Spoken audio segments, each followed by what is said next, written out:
give a very short manifestation on the ratification of the BICAM report on enhancing universal access to quality tertiary education. Mr. President, dear colleagues, it is with great privilege that we rise today to express our strong support for the ratification of the Bicameral Conference Committee report on the disagreeing provisions of Senate Bill number 1894 and House Bill number 8476, otherwise known as the Act Enhancing the Universal Access to Quality Tertiary Education. We again extend our warmest gratitude to our fellow conferees in the Senate and our counterparts in the House of Representatives, especially Chairperson Lauren Legarda, as one of the co-authors one of the authors and co-sponsors of this particular measure. Mr. President, we welcome the improvements introduced through this legislation and remain hopeful that these amendments will further strengthen RA number 10931 or the Universal Access to Quality Tertiary Education Act.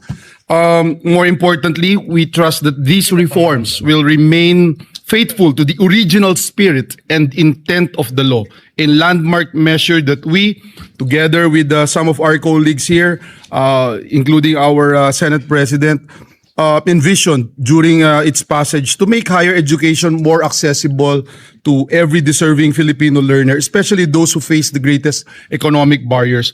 This measure responds directly, Mr. President, to that challenge by granting prioritization of eligibility to the tertiary education subsidy for enrolled students from the 4Ps o Pantawid Pamilyang Pilipino program households in recognized higher education institutions and technical vocational institutions.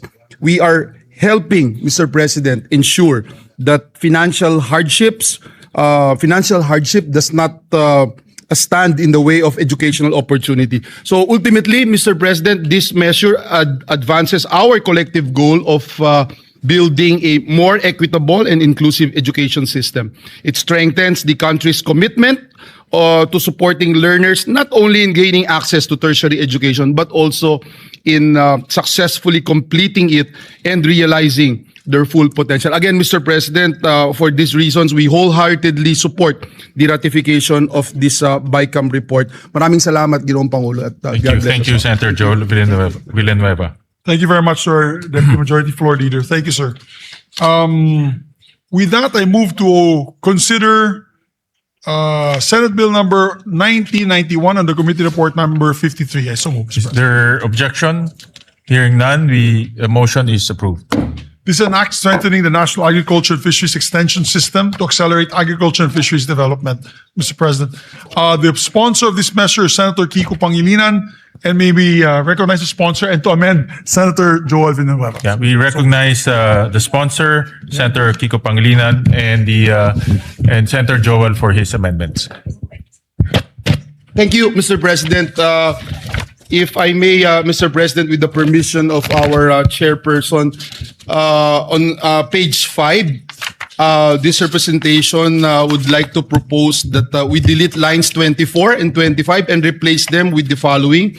The roadmap shall contain, among others, measurable performance indicators, annual implementation targets, monitoring and evaluation mechanisms, periodic review provisions, and annual projected budgetary requirements, including the establishment of the local development hub. The rationale, Mr. President, is that this proposed amendment strengthens the second paragraph of Section 6 by expanding the required contents of the roadmap to promote accountability, guide implementation, and ensure measurable outcomes in the delivery of agricultural and fisheries extension programs. I submit to the wisdom of our chairperson. What does the sponsor say? Accepted, Mr. President. Is there any objection? Hearing none, amendment is approved. Thank you, Mr. President. On page 6, line 9, after the word act and before the period, insert the following.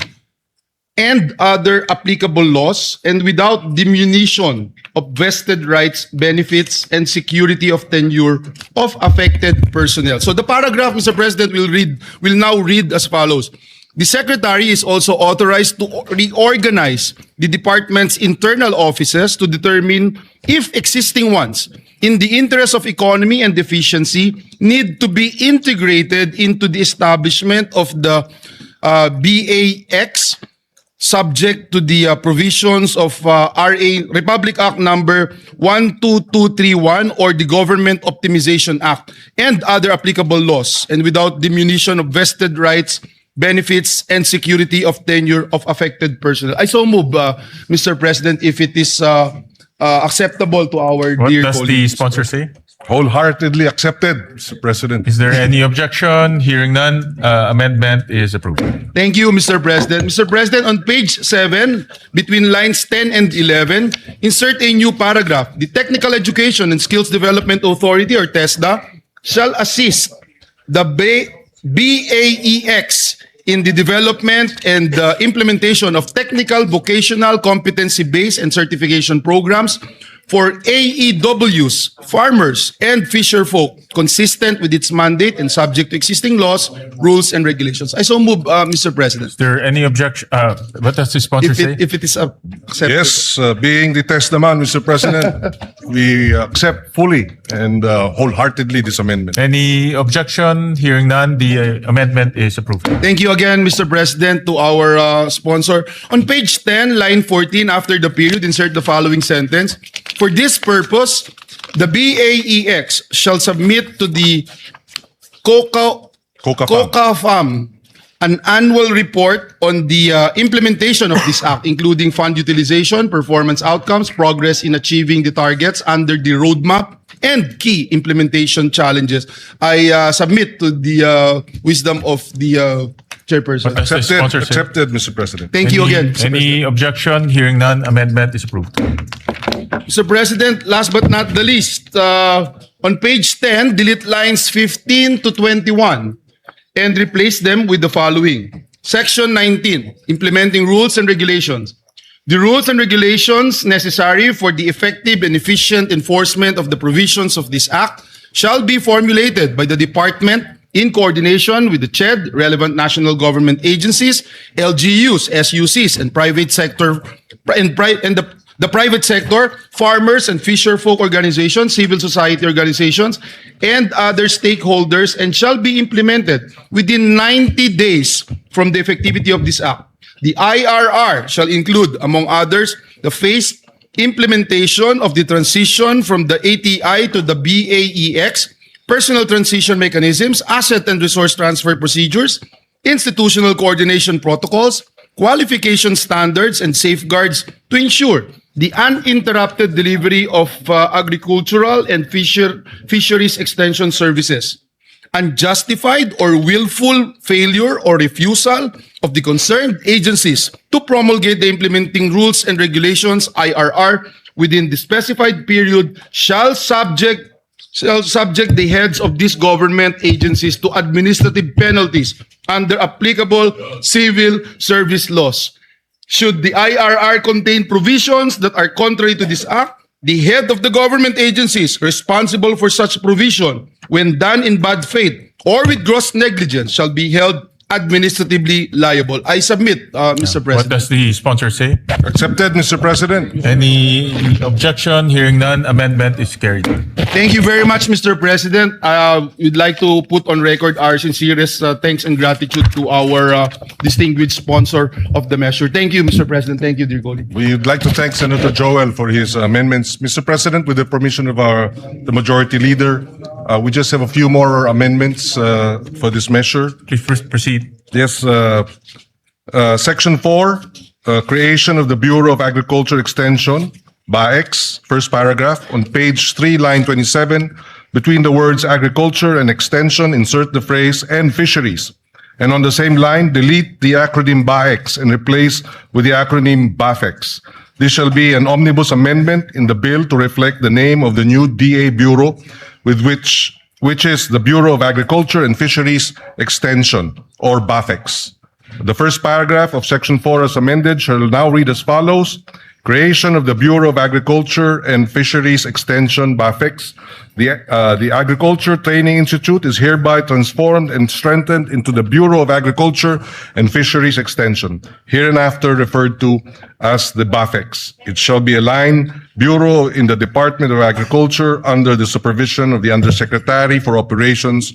As a line bureau, it shall maintain physical offices at the national, regional, provincial, and municipal levels. So move, Mr. President. Any objection? Hearing none, amendment is approved. On the same section 4, second paragraph, on page 4, line 4, after the word section, delete the number 8 and replace with number 9.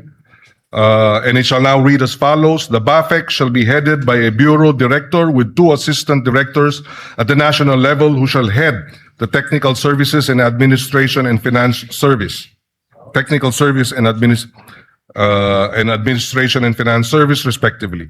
It shall further be comprised of such other personnel nationwide as indicated in the plantilla under Section 9. So move, Mr. President. Is there any objection? Hearing none, amendment is approved.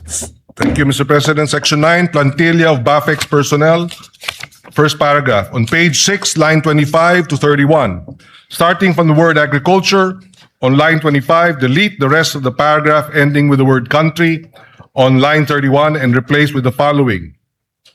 Director, Provincial Agriculture Extension Officer, Assistant PAEO, and Agriculture Extension Workers, AEWs. The department shall provide the details of the plantilla reflecting a minimum of 3 AEWs in every municipality in the country.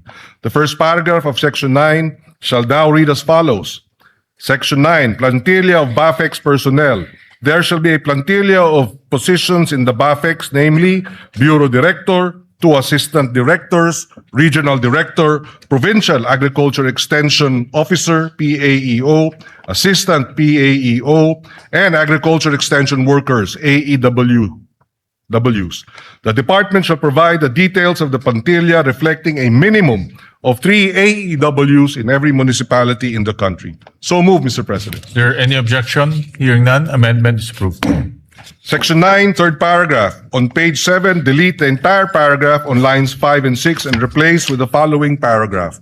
The basic salary grade for Agriculture 1 shall be salary grade 13 in the government salary grade scale, consistent with Republic Act 12215 or the Philippine Agriculturist Act. So move, Mr. President. Is there any objection? Hearing none, amendment is approved. Mr. President, on page 7, delete lines 15 to 16 and replace with agriculture officers, workers shall be entitled to appropriate representation allowance and traveling allowance, RATA, in accordance with existing regulations. So move, Mr. President. Is there any objection? Hearing none, amendment is approved. Penultimate amendment, section 16 on appropriations, first paragraph on page 9, line 25. After the word for, delete the word personal and replace with personnel. The first paragraph of Section 16 shall now read as follows. Section 16, appropriation for the first year of implementation of this act. The amount of 10 billion pesos shall be appropriated for personnel services and operation and capital budget requirements of BAFEX. It shall be sourced out of the total budget of the department. So move, Mr. President. Is there any objection? Hearing none, amendment is approved. And finally, on the title of the bill, the following, the omnibus amendment approved earlier. The title shall now read as follows. An act strengthening the national agriculture and fisheries extension system to accelerate agriculture and fisheries development, creating the Bureau of Agriculture and Fisheries Extension, BAFEX, and appropriating funds therefore.